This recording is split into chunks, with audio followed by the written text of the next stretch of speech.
In this video, I'm going to show you my workflow for creating ZBrush sculptures with hand-designed alpha maps. First, I will show my base mesh and UVW mapping setup in 3ds Max, then how to use polypaint texturing in ZBrush to sketch a simple mask. Next, in Photoshop, I will create a more precise mask which will be exported back to ZBrush for clean displacement. As an added bonus, I included a time-lapse of the final ZBrush sculpting to add damage and weathering. Here we are in 3D Studio Max, and you can see our final low poly model that I used to create this. Sorry, I don't have a video to actually show you me modeling this. And then I also have my final concept that I used for the Tiki. Now I actually created quite a few different concepts for this, but this is the one that I was happy with. And as you can see, I'm just getting the basic shapes and designs. I'm not worried about fleshing this thing out since I'm building it in 3D. Stuff like this, I had an idea, like visually in my mind, I wanted some of these eyebrow areas to kind of be stacked, like you see here on these different locations, as well as the centerpiece. I wanted the eyes to kind of come out a bit like a sphere. The nose, obviously, I wanted to come out somewhat, and then I wanted to have like a hole in here. I'm not sure what I'll do with it eventually. Maybe put a flame in there or some grass, or who knows. Just kind of have fun with it. And then again, I don't think I'm going to see the back of it, so I just kind of left that open. For those of you who saw my pillar demo video a little while ago, a lot of this stuff's going to be the same in here. But for those of you that haven't seen my stuff, whenever I'm preparing something for sculpting, as much as possible I try to avoid doing any type of beveling or chamfering around an edge, because that way I can keep my topology a bit more even, which is always better for a sculpting program for evenly distributed detail whenever you start sculpting everything, so that you don't get super dense polys in the edge here.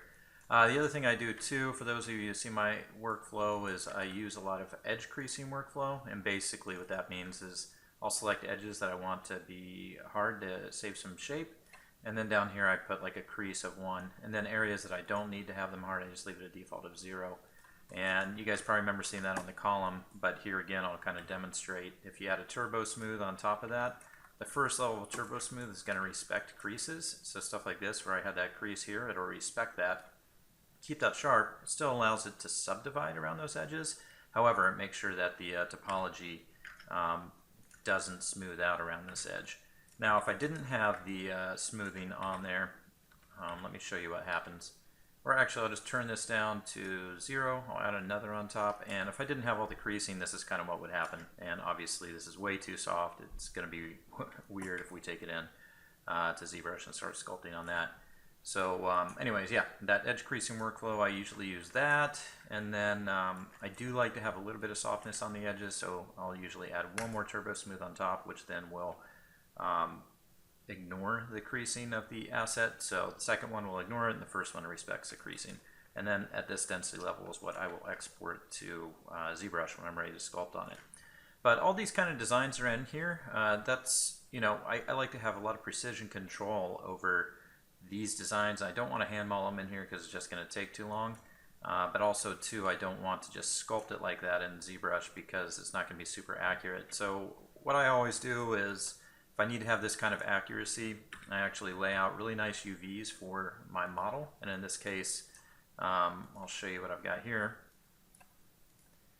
You can see that I've got everything laid out already for the piece that I've got here, and everything is nicely laid out, so there's no stretching anywhere. Everything fits into one little UV space, and I'll always come in here and render a UV template. I'll turn it up to like 2K usually, and then just render this, and then you get a nice UV template. I take that into Photoshop, and later you'll see we can use that.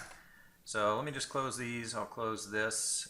One thing that I like to do to make sure that stuff relaxes really properly is you got to be real careful about where you choose to cut your edges of your UV map to get the nicest and cleanest relaxing. So in here you can see I'm cutting this away from this area just so I can make sure that UVs relax properly.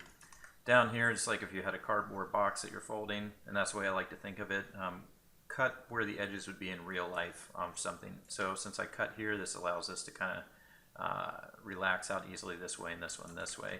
So for example, I can just show you a UV checker map that I like to use. This is just something I created. It's got letters so you can see if stuff's backwards, and then it's just a simple color on your eyes. I don't like using a black and white one. And then you can make sure that everything is not flipped, and also too that it's relaxed properly. So looking all around this, you can see maybe a little bit of distortion on some of these pieces. That's not bad. If I saw major distortion, then I wouldn't use it. Like this part even, if this was in an area that we were going to see, I probably wouldn't have that. I would relax it more, but since it's going to be on the interior of the mouth that I don't see at all, I don't usually worry about relaxing that. So anyways, yeah, that's that. Once I get all those UV maps laid out nicely and I set up my turbo smooths on top of this to get to a level that I'm happy to sculpt on, I'll take that into ZBrush and then I paint some quick designs. So let's go ahead and jump on over to ZBrush. Here's our model imported into ZBrush, and as you remember a few minutes ago when I was showing you, this is the version where I added a turbo smooth on top to respect the edge creasing and then another one on top to soften out the edge a little bit.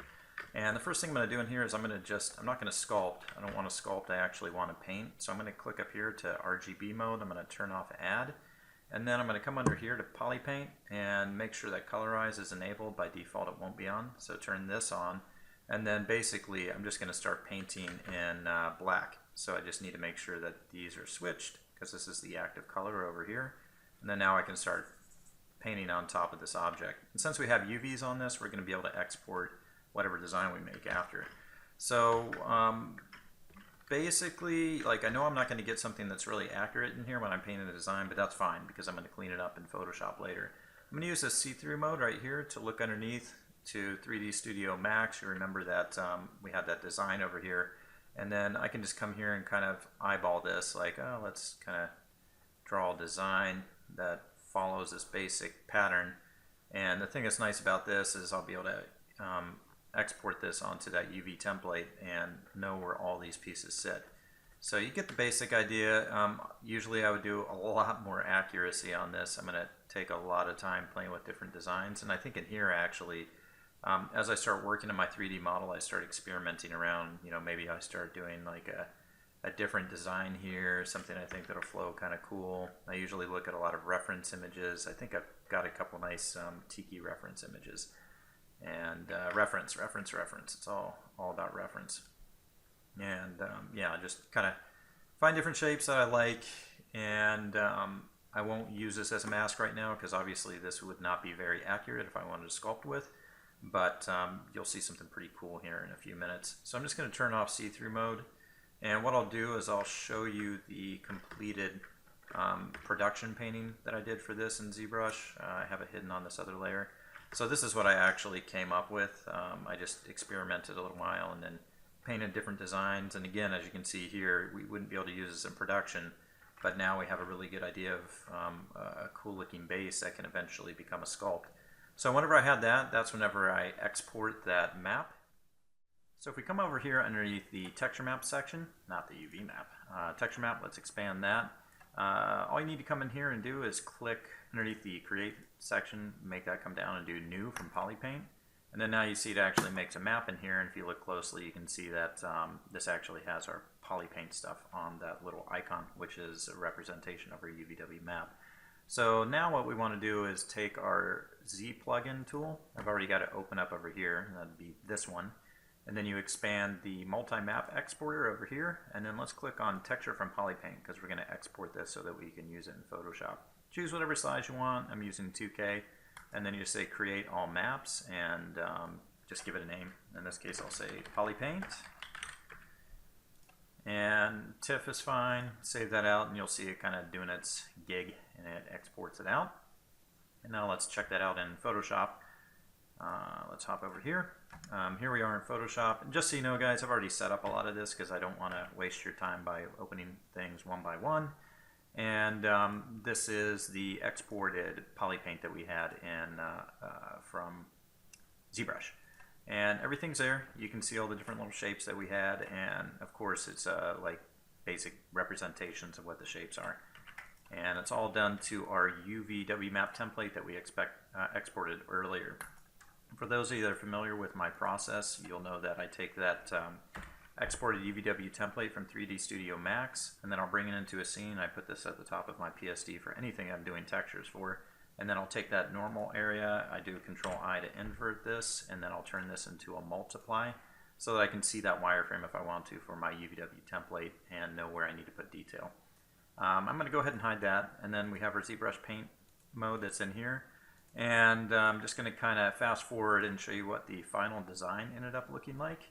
And by the way, another thing that I like to do is for my background image, I use like a default gray, just because I don't like having white, like a pure black and white as I'm working. It's hard on my eyes.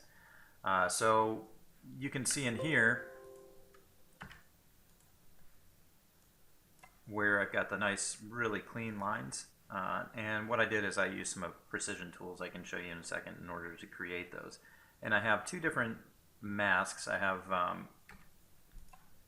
one, sorry, some of my hotkeys aren't working here in Photoshop for some reason, so I need to kind of go back and forth with manual tools. But I have one thing I call like a shallow mask, and then one that's a deep mask. So this is a shallow, it's just like stuff that I won't have to go too deep on, and then I have a deep one. You'll see later in ZBrush, I'm actually don't save these out as separate masks, but I will displace them independently based off those. And if we turn on our mask underneath, you can see that in some cases I'm sort of just following the shapes, and others I'm making up new designs as I'm going along, just trying to make it feel a little bit cleaner. And the main tool that I'm using in here when I'm creating these to have precision control over this is basically just this line tool. So by default, the pen tool, I mean, you come over here and, for example, let's say we want to create this nice kind of shape. Let's just make a really big one here. I'll come in and create my anchor points if I know what I want to do. And I basically just kind of make a hollow outline of something that I want. And then I switch this into convert point tool mode. And then what I do is this allows me to come through and do some nice, really nice curves on this that would be hard to do just by drawing by hand. And as I work on that, I'll just kind of keep doing this. Let's get a shape. We'll do this fast just so we can at least let you guys know what you need to do without boring you too much with all the details. But I would come in here and I'd make sure that this bottom edge is nice and clean. And I'd probably even do a slightly better job than this. But once you have this and you're satisfied with what you want to do, we need to make a mask, or sorry, a selection out of this so that we can fill it black. So if you come over here to paths, click over here. Now you can see there's a work path. If you control click this, I'm holding down the control key, click this. Now you can see that the path is turned into a selection. So I'm going to come back here to our layers. I'm going to make a new layer, and then let's just use our paint mode or our paint bucket and fill that up. Now I'm going to say Control D to deselect this, and now we have a really nice clean shape. And basically, you know, I'll just come in there and, you know, this thing is way too big, but if I was happy with the shape, I would do this, and maybe I duplicate it holding down Shift, Alt, and drag, and then just do a couple of those, and really quickly you can come up with some really nice clean lines. And the reason I want those clean lines is whenever I displace this in ZBrush, I want it to look really good. If I was just to use that original polypaint from ZBrush, you could get something that was looking okay, but it wouldn't have the precision that I want. So in the end, what I end up having is you know, this nice clean mask. It looks like this. Obviously, before I export it, I need to make it a pure black and white image. So let's fill this bottom part here with white, and then we could save this mask off. You know, just black and white, save as, whatever you want to call it, save as mask. And then we can come back into ZBrush and load that onto our model as an alpha mask, which we'll do all our displacement on. Some of you saw some of my quick tip tutorials. This will show you how it was used, but it's going to go in a lot of depth. So we'll be back in ZBrush in a second. Alright, here we are in ZBrush. You can see that the polypaint that I did originally for the design is still on my object. I want to turn that off, so I'm just going to come down here to polypaint and click off colorize. And then also too, I've just came in here and I imported our mask that we had a second ago, which you can see here from Photoshop. I had to flip V whenever I was in there because of the way that ZBrush's settings are. And now I'm just going to go down here to masking and mask by alpha and click this, mask by alpha. So now it's actually on here. Before I do this, I'm going to click off because I know I need to have some more topology in here. So I'm going to Control D to divide one more time. 1.5 million polys I think should be enough. I'm just going to undo that and then show you why. Mask by alpha. See how pixelated this looks right now? If I was to start painting in here, I have a feeling that it's not going to be enough geometry to get a really clean cut. So again, I'll just clear that by clicking and dragging off. Control D to subdivide. And mask my alpha. Now, I think that this is definitely going to hold up pretty nicely. So there's a couple different things I want to do. I'm going to basically be kind of using this mask in order to paint some of the designs that I want.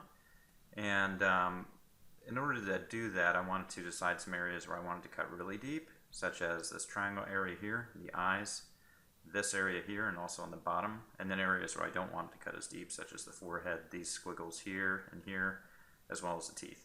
So the teeth I might come back later and make it cut a little deeper. So what I'm going to do is I'm going to isolate some areas. Right now I still have symmetry on my asset, which will help me kind of get through this pretty quickly. So I'm going to press Control. Right now there's a mask. I'm going to Control the plus, and then I'm basically just taking away some of the mask. I'm going to get the loop selection by holding down Control and then clicking on this mask lasso, and just come in here and lasso off some of the pieces that I do not want to have in here.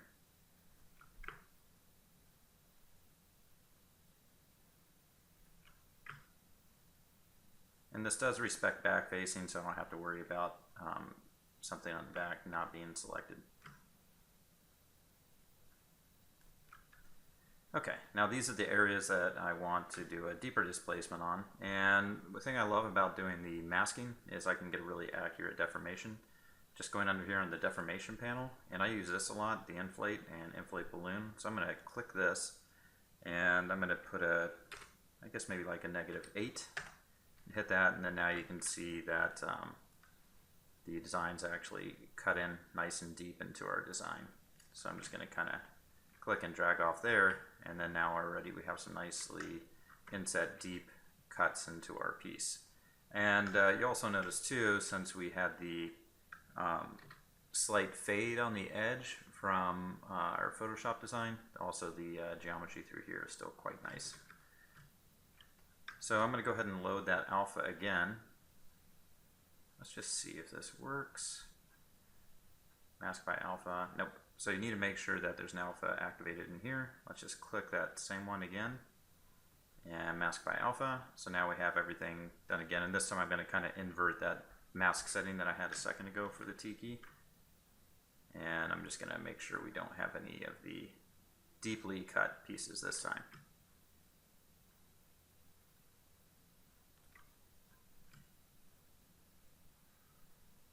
This next one I don't want to go too deep, and I'll show you why. If we were to do that same setting, again, let's find a deformation. We're going to do another inflate at a negative amount, let's say -8. What's happening in here is, one, I don't want to go quite that deep, and also two, you can notice some areas up here where it's starting to get deformed improperly on the edge, and it's just cutting it a little bit too deep, and I want some more control over that. So I'm going to undo that, and then I'm going to do maybe about half that. Let's say -5. And if I unclear that, I think that looks pretty good. From a distance, I'm not sure. We can do a quick BPR render. Kind of hard to tell here. Maybe we'll take a look at it in Keyshot in a bit. And after this, you know, it's really just kind of adding details, doing the different little things that you want to, cuts and that kind of stuff. I'm probably going to duplicate this because later in my environment scene that I'm going to create, I'm going to have a couple versions of this. So I want to make sure that the original version, however I've got it cut, stays intact. Before I do that though, I know I'm going to make a couple more adjustments to this. So once again, I'm going to go ahead and load our mask. And then I can come in here and start making some revisions. One technique that I like to use sometimes just to pop out stuff around the edge, I'm going to turn off my symmetry for a minute. And let's make our brush size a little bit smaller. I'm going to press Control H, which hides our mask. And then over here I'm going to click this off. And then now you can see that the mask is actually technically still active. So if we press Control H again, it's there. But it allows us to work on this without having to see the mask, so we can see our result instantly without the mask in there to interfere. I just really like that. It's super helpful. What I'm going to do though is I'm going to press Control H to show the mask again. Click over here to invert the mask. Control H to hide this again.